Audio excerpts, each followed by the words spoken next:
नमस्कार बंधू भगिनींनो, अजितदादा पवार यांचा अचानक अपघाती मृत्यू झाला आणि सगळा महाराष्ट्र दुःखाने सुन्न झाला. अगदी हृदयाला वेदना देणारी ती घटना आणि सगळ्या महाराष्ट्राला मात्र एकच प्रश्न पडला, की असा कुठं अपघात होत असतो का?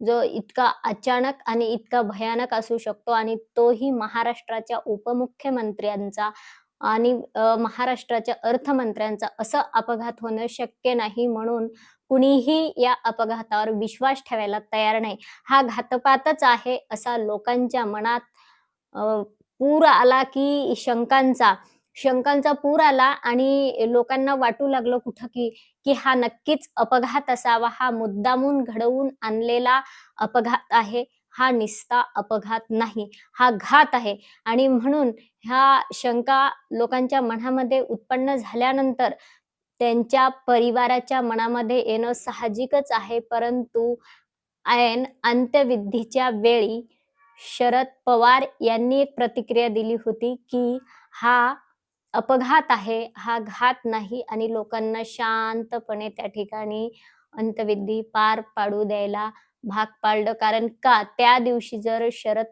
पवार हे विधान करत नव्हते, तर कितीतरी निष्पाप लोक त्या दिवशी मारल्या गेले असते. कारण की लोकांच्या भावनांचा उद्रेक झाला होता.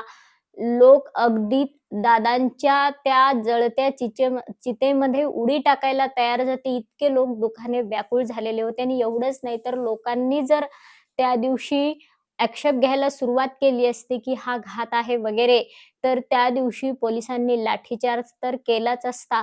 परंतु गृहमंत्र्यांनी त्यांना आदेश दिला असता, की गोळीबार करा या ठिकाणी आणि पोलिसांनी विनाकारण त्या ठिकाणी गोळीबार केला असता आणि अनेक निरपराध आणि भोळे-भाबडे लोक त्या दिवशी मारले गेले असते गोळीबारामध्ये. म्हणून शरद पवारां इतकं संयमी आणि अ, समयसूचक व्यक्तिमत्व कदाचित दुसरं आपल्याला सापडूही शकणार नाही, की किती शांतपणे तो अंत्यविधी पार पाडायला भाग पाडलं लोकांना.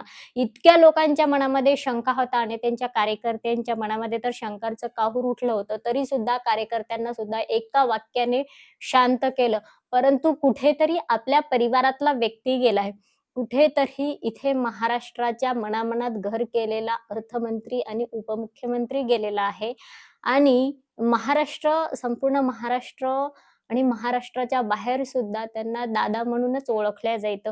अर्थात ते आगळं-वेगळं नातं लोकांचं आणि त्यांच्यामध्ये तयार झालेलं आणि म्हणून त्यांच्याच परिवारातले एक आमदार रोहितदादा पवार हे त्या अपघाताबद्दल शंका असल्यामुळे कुठेतरी याच्यामध्ये घात दिसत आहे आणि याच्यामध्ये काही लोक गुन्हेगार असतील तर त्यांच्यावरती गुन्हा दाखल करावा म्हणून ते पोलीस स्टेशनला जातात. परंतु पोलीस मात्र त्यांची केस घ्यायला सुद्धा तयार होत नाहीत. आता हा प्रश्न आहे एकटा त्या ठिकाणी अजितदादा पवारांचा पुतण्या गेला नव्हता, तर त्या ठिकाणी अजितदादांसोबत कित्येक कार्यकर्ते गेलेले आहेत आणि एक आमदार आहे तो. केवळ तो रोहित पवार नाही, आमदार रोहित पवार आहे तो आणि त्यानंतर त्यांच्यासोबत अशी प्रचंड मोठ्या संख्येने वकिलांची टीम सोबत आहे.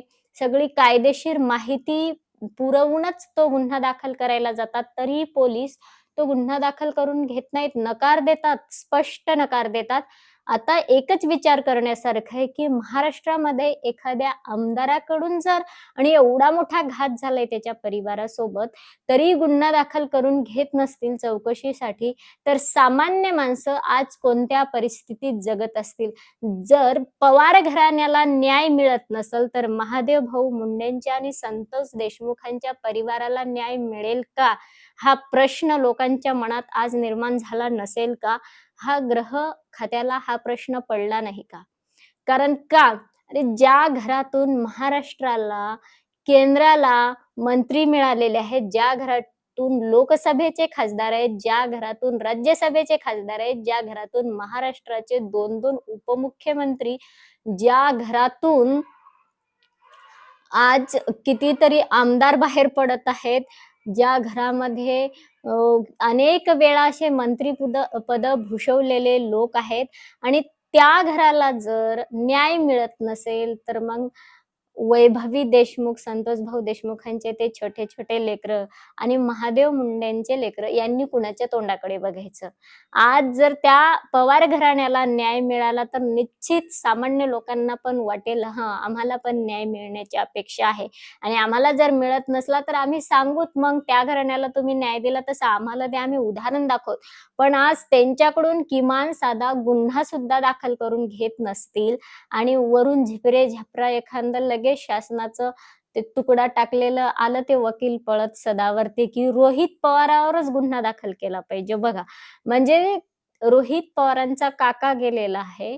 रोहित पवारांच्या घरातला व्यक्ती गेलेला आहे. महाराष्ट्राच्या परिवारातला व्यक्ती गेलेला आहे आणि त्यासाठी रोहित पवार त्या ठिकाणी गुन्हा दाखल करण्यासाठी जातो. पोलीस घेत नाहीत आणि हे हरामी लोक येऊन म्हणतात, की उलट त्याच्यावरच गुन्हा दाखल केला पाहिजे. त्यानं पोलिसांमध्ये बोलताना त्याची पद्धत कशी होती, निश्चितच सदावर्तेपेक्षा तर चांगली होती, असं म्हणायला हरकत नाही. सदावर्तेपेक्षा तर रोहित पवारांची पद्धत निश्चितच चांगली आहे, व्यवस्थित आहे आणि ह्या सदावर्तेच्या कुटुंबावर कधी जर तसा घात झाला तर मग कळेल त्याला परिस्थिती काय असते आणि बोलणं काय असतं आणि कसं बोलतात. ज्याच्यावर अन्याय होतो त्याला कळतं आणि अन्याय होणाऱ्याला ह्या असल्या तुकड्यावर जगणाऱ्यांनी सांगायचं नसतं, की बोलण्याची पद्धत कशी असावी वगैरे, वगैरे. त्या व्यक्तीची बोलण्याची मानसिकता तरी असते का? तो व्यक्ती समाजात उठून पोलिस स्टेशनपर्यंत गेला हेच सगळ्यात मोठं आहे. नाहीतर मानसिकता तरी असते का? ते कुठल्या परिस्थितीत जगत असतात लोक. 3 दिवस महाराष्ट्रामध्ये कोणी एकमेकांना बोलत सुद्धा नव्हतं. अजितदादांचा अपघात झाल्यानंतर, तो मृत्यूची बातमी ऐकल्यानंतर कुणीच बोलत नव्हतं एकमेकांशी. अगदी स्तब्ध झाले होते सगळेजण आणि सगळ्यांनी मनाशी असं वाटत होतं, की ह्यानंतर खरंच कुणाबद्दलच वाईट वाटत बोलायचं नाही. कारण का? तर कोण कधी जाईल आणि कोणाचं कधी मृत्यू लिहिलेला आहे कुणालाच माहिती नाही. म्हणून 2 दिवस चांगले काढायचे हे सगळ्यांच्या मनामध्ये येत होतं. पण सदावर्तेंसारखे तुकड्यावर जगणारे जे असतात ना, त्यांना कधीच माणसांची किंमत कळत नाही. यांना फक्त पैसा कळतो, हृदय कळत नाही. त्यांच्या हृदयात सगळे ब्लॉकेज झालेले असतात आणि म्हणून कधीतरी थोडा विचार करून बोलावं. आज गृह खात्याने कोणती अ, विषय हाताळणे आवश्यक आहे, परंतु गृह खात्याला ह्याविषयी काहीही घेणं-देणं नाही. त्यानंतर विषय संपला त्यांचा. फक्त त्यांना फारच पत्रकारांनी प्रश्न केले आणि पत्रकारही तेव्हा प्रश्न विचारतात तेव्हा जेव्हा जनता उद्रेक करते, रस्त्यावर उतरते. आज रोहित पवारांकडून जर रोहित पवारांना जर त्रास होत असेल, त्यांच्याकडून जर गुन्हा दाखल करून घेत नसतील हे पोलीस, तर त्यांच्या म्हणण्याप्रमाणे नाही घेतल्यानंतर जनतेमध्ये उद्रेक होतोच आणि लोक रस्त्यावर उतरतात आणि त्यावेळेस मग काय परिस्थिती निर्माण होते महाराष्ट्रामध्ये सगळ्यांनाच माहिती आहे. आणि अशा वेळेस जर काही परिस्थिती निर्माण झाली, तर याची जबाबदारी कोण घेणार आहे? गृह खातं घेणार आहे का? गृह खात्याला हेच करायचे. त्यानंतर त्यांना काहीही वाटलं नाही. झालं. त्यांना प्रश्न जर पत्रकारांनी केले, तर ते सरळ सांगून टाकतात, "आम्ही ही चौकशी सी-आय-डीकडे दिलेली आहे. त्याची चौकशी होत आहे आणि ते योग्य पद्धतीने होत आहे." पण यानंतर त्यांच्यामध्ये काहीही जबाबदारी नसते. अशा प्रकारची ही परिस्थिती महाराष्ट्रामध्ये निर्माण झालेली आहे. त्यामुळे एकीकडे सामान्य जनता आहे, जेव्हा त्यांच्यावर अन्याय होतो ती पोलिस स्टेशनपर्यंत जाते आणि एकीकडे एक आमदार आहे, तोही पोलिस स्टेशनमध्ये गेलेला आहे. त्याच्यावर अन्याय झाल्यानंतर, त्याच्या घरावर वर अन्याय झाल्यानंतर, घरातला व्यक्ती गेल्यानंतर, तर तेव्हा सुद्धा पोलीस त्यांच्या अपेक्षेप्रमाणे त्यांना काहीही उत्तर देत नाहीत. तर ही परिस्थिती एका आमदाराला ही वागणूक मिळत असेल किंवा एका आमदाराच्या घराला जर न्याय मिळत नसेल, तर सामान्य लोक कसे जगत असतील, ह्या दोन्ही परिस्थिती आपणासमोर आहेत. येणारे पुढील काळ नक्कीच ह्या सिस्टममध्ये, अशा सिस्टममध्ये किती अवघड आहे, हा सगळ्यांना पडलेला प्रश्न आहे. पुन्हा भेटूया अशाच एका नवीन विषयावरती. व्हिडिओला जास्तीत जास्त शेअर करा, लाईक करा, सबस्क्राईब करायला विसरू नका. जय हिंद, जय भारत.